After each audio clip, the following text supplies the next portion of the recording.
Hello, YouTube world. Hello. Okay, I just want to make sure my live stream connection is working before I dive right into this discussion. Shouldn't be too long, but just have a few things to say. Come on here.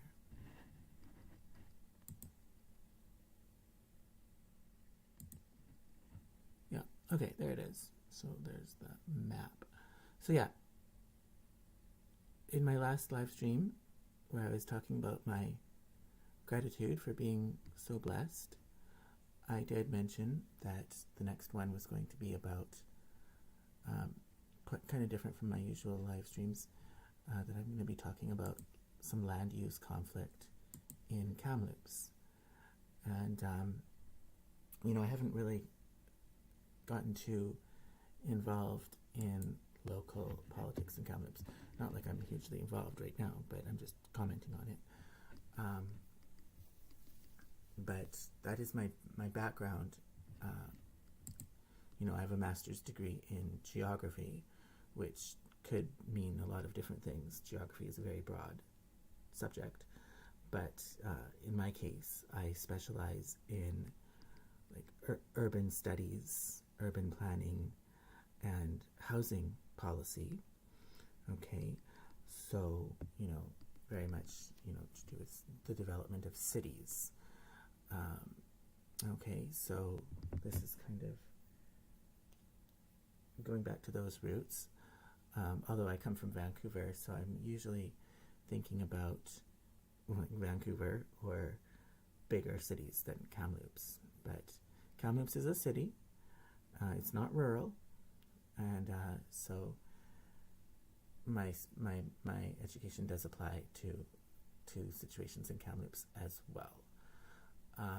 And I probably haven't gotten involved too much or talked too much about these kind of things in Kamloops for the past 2 years that I've been here, because I'm new, so it takes a while to kind of get a sense of the lay of the land, and I don't like to just shoot my mouth off. I'm respectful, and so it took me time to kind of to even be able to have an opinion. I feel it took me some time to get used to things here and be able to have, so that I could even think about what my opinion should be on any given issue.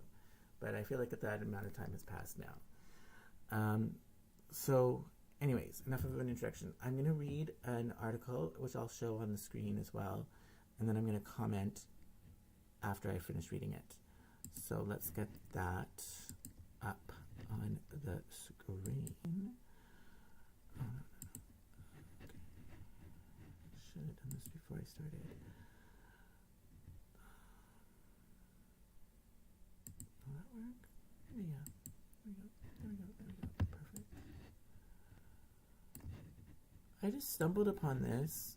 It just came up in my suggested things to read when I opened up the internet, and I'm glad that sometimes those suggestions can be quite relevant. I'm glad it did, because I think this is a very interesting case. So let's get into it. If I scroll down, does it scroll down with me? Yes, it does. Awesome.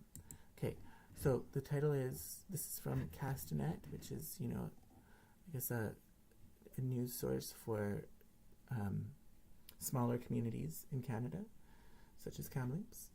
So the title is Kamloops Council authorizes public hearing related to proposed rental build amid wildlife concerns. Okay, so a public hearing will be held for a set of proposed land use and zoning changes that could make way for a future rental build on Ord Road, with concerns already being raised about the impact of the development on wildlife, namely rattlesnakes and bighorn sheep. Developers looking to build at 2550 Ord Road have applied to change the property's land use designation from agricultural to urban, and to rezone the property to permit a 180-unit development. The apartments would be spread out among 3 buildings, one with 96 units, another with 48, and a third with 36. Rod Martin, City of Kamloops Planning and Development Manager, told Council at Tuesday's meeting that the Lac du Bois grasslands protected area is situated to the north of the property, and the Nature Conservancy of Canada owns a parcel to the west of the site. To the east is an area zoned for commercial use and open space. Martin said a preliminary wildlife study was undertaken in the spring to analyze the effects of the development on rattlesnake and bighorn sheep populations in the area. There's a potential rattlesnake den location on the property that will require ongoing monitoring to determine whether snakes actually use it, he said. Depending on the findings, it may require relocation of the snakes, isolation fencing to ensure snakes do not enter the construction site, post-construction education outreach to the residents regarding rattlesnakes, and possible installation of snake fencing or similar alternatives along the property perimeter. The wildlife biologist who studied the area said bighorned sheep use the property and the neighboring Nature Conservancy site, but noted the development might act as a beneficial barrier between the sheep habitat and Ord Road. Martin said additional environmental studies will be required in conjunction with future development permit or building permit applications. Considerable concern about wildlife. Councillor Katie Newstater said Council has heard considerable concern about the rattlesnake situation and asked when the wildlife study will be made publicly available. I think there are a lot of legitimate concerns, and it makes it hard for us to know whether it's worth continuing and even moving to this phase if we don't properly understand how this is going to work, Newstater said. There's some big information around there, but it still sounds very open-ended. We may not. We may observe. I'm concerned that it will lead to relentless conflict between wildlife and people as well. Martin said it's a catch-22 regarding how much the city requires applicants to spend on putting together detailed studies before they know if they're even allowed to build on the site. He said the applicant has zoning in place. More detailed studies would occur. Councillor Margot Middleton said she's been fielding emails from residents expressing concerns about the development and has been advising people there's a public hearing planned for September 10th. She encouraged people to submit correspondence to the city's legislative so it can be the public hearing process. Just want to put that out there that this does go to a public hearing and there is a way for residents and concerned citizens to have their input included, Middleton said. Agricultural use unlikely. Council heard that although the official community plan designates the site as agricultural, most agricultural uses couldn't take place on the site due to its topography, relatively small size, and unique shape. This property is located against hillside, and agricultural uses are unlikely to occur adjacent to the property. He noted the applicant is proposing to construct sanitary sewer infrastructure to connect to the city's network. As for transportation connectivity, Martin said staff will be soon seeking council support to formally ask BC Transit to undertake service feasibility studies for Ord Road.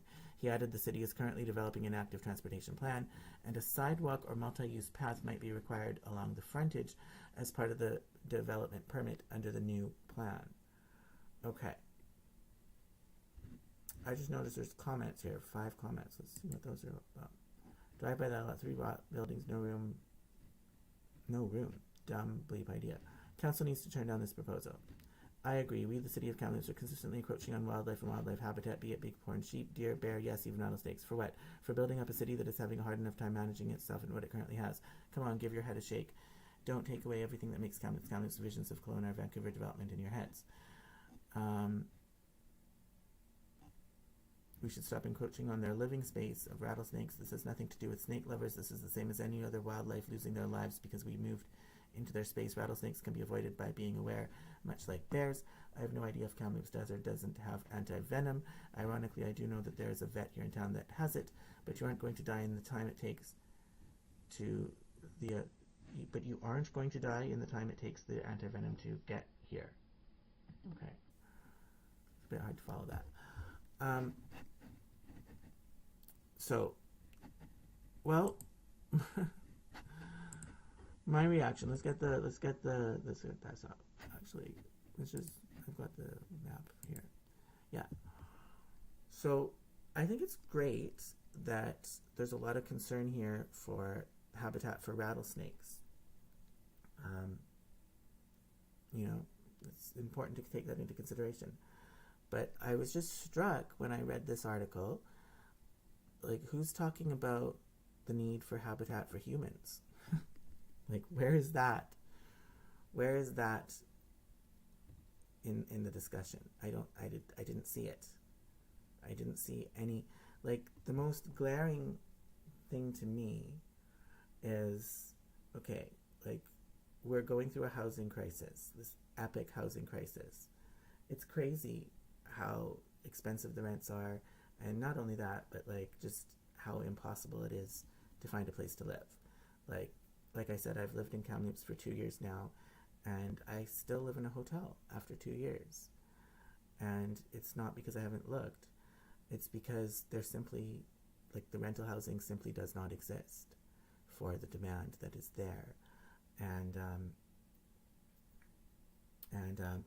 I've even called around to other hotels, to compare rates to see if I can get myself a better deal or better quality of a hotel, something like that. And just about every hotel that I've called has told me, we don't rent to people who live in Kamloops.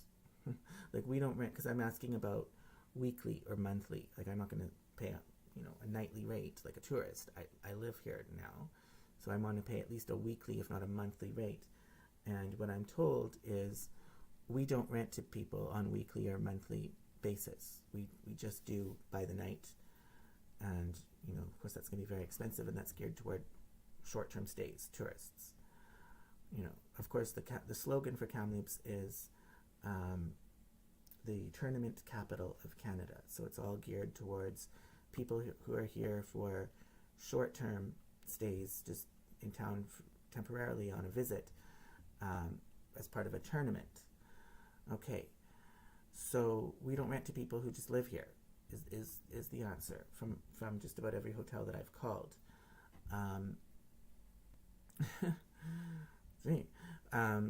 The only time, because I've also been told a few times, like, the only time that we would rent to people who are not, like, permanent residents of Kamloops is if you are here, like, as a student, if you're here just temporarily as a student for a semester, or if you're here as part of a work project, because there's a lot of people who've been in town temporarily working on the Trans Mountain Pipeline. Okay, so they'll rent to those people on a weekly basis or a monthly basis, but that's the only exception.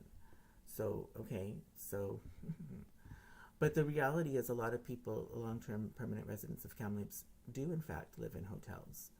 I guess they got in before the hotels took this stance, because there simply isn't enough rental housing. So that's why people are living in hotels. And I've seen on Facebook, there's a lot of concern, like, Kamloops definitely has a very bad homelessness problem. And I've seen on Facebook, I've been involved in some discussions there, people talking about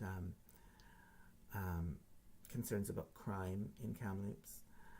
And, okay, so crime in Kamloops, a lot of it is, like, if you want to try to deal with that, it's not just a police approach.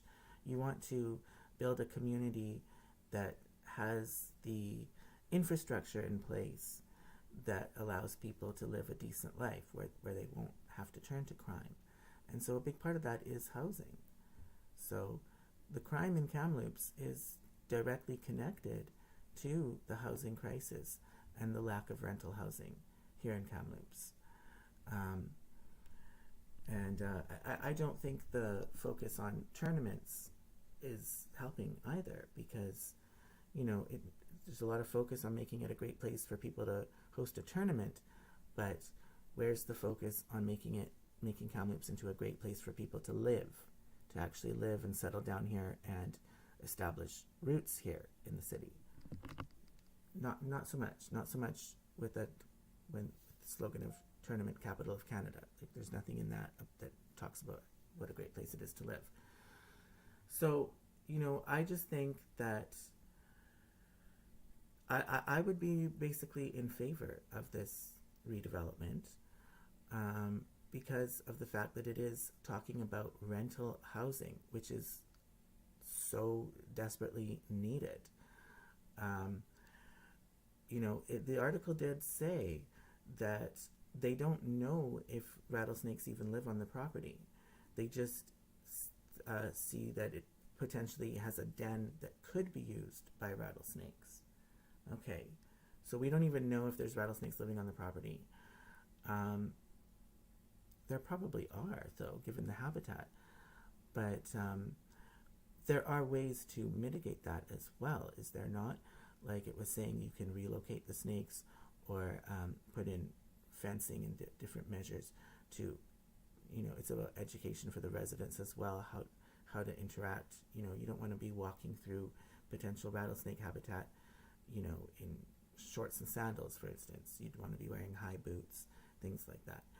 Um, like to me, rattlesnakes is very foreign. It's one of the things about Kamloops. It's like makes it feel like it's a foreign country compared to Vancouver, because we don't have rattlesnakes in Vancouver. And the thumbnail for this video is an image of a rattlesnake, a dead rattlesnake that I saw on the side of the road, just a couple blocks from where I live, which would indicate that there's rattlesnakes in this area as well. So that picture was taken near the Thompson Rivers University. So I suppose that would suggest that rattlesnakes live in that area. So it is possible for rattlesnakes, because there's apartments built over there, and there's students living over there, and then there's where I live too. Like it is possible for human developments, housing for humans, to coexist with rattlesnakes. I mean, if that would seem to be what's happening in the Sahali area of Kamloops, where I live. Um, so, I would say, okay, it's a valid concern, but I wouldn't say it's a reason to be opposed to the development outright, because there are ways that these conflicts between snakes and humans can be addressed. I mean, there's people already living there now, just on the other side of the Ord Road. So, I mean, I would be curious to ask them, do you see rattlesnakes very often? And like, how do you deal with it? Like it's right across the street from where there's already housing.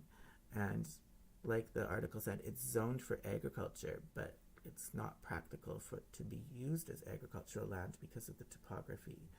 And I mean, we need rental housing, like straight up. There's a need for rental housing. And if it's not going to be rental housing built, this would be considered what would be called in urban planning a greenfield site. It's not very green, it's in the desert, okay? It's more like yellow color. But greenfield site means like previously undeveloped land. It's like green space, previously undeveloped, like wild land, now being developed. So this would be a greenfield site on the edge of town. So if we're not going to be developing rental housing on greenfield sites like this, then that would mean the only alternative would be to develop rental housing like in pre-existing, already developed areas. So places that already have housing built, but just redevelop it into a higher density. So more apartments, more taller buildings, more infill development, less open space within already developed areas. Like that would be another approach that could be taken instead of this kind of more like another concern would be like sprawl, like urban sprawl, and developing on the edge of town with greenfield sites. Okay, but I don't really see a lot of support in Kamloops for that kind of development either, which like more of a higher density, taller buildings, infill development. I just get the sense that a lot of people would not like that either. I mean, I wouldn't personally. I don't think Kamloops should be turned into some place for condo tower high rises. It would be out of character for this town. So if it's not going to be higher density of already established areas that have already been established for residential use. If it's not going to be converting that into higher density residential use, the only other alternative is developments like this, greenfield site developments. And yes, there are valid concerns here, but they're not insurmountable concerns. So that's why I would basically support this development, right? Because it's a way of building more rental housing, but without changing the character of the city and turning it into some condo tower nightmare. Like, you know, and one of the concerns from the comments below is we don't want to turn it to like Vancouver, right? So Vancouver has a lot of condo towers, and they have not helped with housing affordability, to say the least. They've just added to the speculation frenzy, and a lot of those towers are not rental buildings. They're oriented towards ownership. So, you know, then I would say, to avoid going down the path that Vancouver has with the towers, this type of development is just what you would want, because it's not going to, I don't think it's going to be towers, probably be low-rise rental buildings, and again, not terribly dense, really. It's you know, it's developing an area that's previously undeveloped. Vancouver doesn't have the luxury, really, of too many greenfield sites like this. It's already been built up, so they don't really have much of a choice but to build. You know, you can either, another way of talking about it, you can either build up or you can build out, right? So Vancouver doesn't have too many options of building out. It's kind of penned in. It's penned in by the ocean, penned in by the mountains, penned in by the border. Kamloops does have that option, though, at sites like this, and so that's why I would think that this would be kind of a no-brainer as to, yeah, we would want this, because like not building rental housing is simply not an option with the housing crisis that I just described, and the hotels not wanting to rent to local people, and the housing and homelessness being out of control. Like definitely there is a need for more purpose-built rental housing. So, you know, it's going to be a choice, like either build it up or build it out. And so if you want to avoid being a condo tower nightmare like Vancouver, building out would be the way. And so this is an example of building out. So that's why I would basically support this. The Nature Conservancy biologist person who did the study said, because it's not just rattlesnakes, it's also bighorn sheep. With rattlesnakes, they don't even know for sure if they live there, but they do know that bighorn sheep have been using the area. Okay, but the nature biologist person who did the study said that the rental buildings could actually benefit the bighorn sheep by acting as a barrier between the undeveloped land that the bighorn sheep use for their habitat and then the rest of the city. Because you see right across the street it is developed, right?